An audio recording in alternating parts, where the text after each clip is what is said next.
Every person who has felt a certain call to discern a vocation to the priesthood or religious life will tell you that at some point they experience that call in a very personal way. And if you look at the way Jesus called his first apostles, he never did it by sending a delegate. He never did by sending a mission or not even a letter. He chose to call each person individually and personally, each by name. The stories that you're about to hear are from men that have been discerning a call to the priesthood.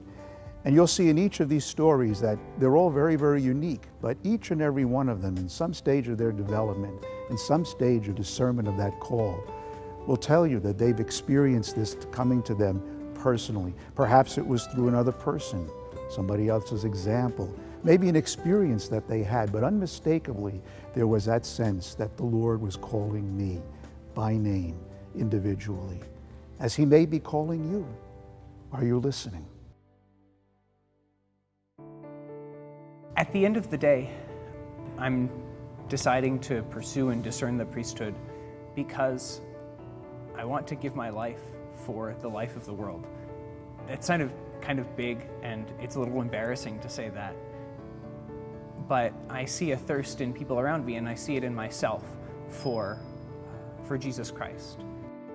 At the beginning of high school, thoughts about the priesthood kept surfacing, and I really wanted them to go away.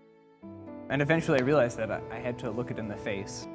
What I did in high school is I went and talked to a priest, and I sort of started to see what my own thoughts and feelings were, and when you have to talk to another person about it, it makes it a lot easier.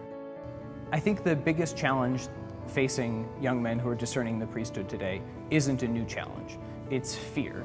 I keep finding that whatever my fears are about celibacy or about what my life might be, sort of going into this unknown path, Christ is bigger than that fear can ever be. And while I can always come up with one more thing to be afraid of, Christ takes care of all of that.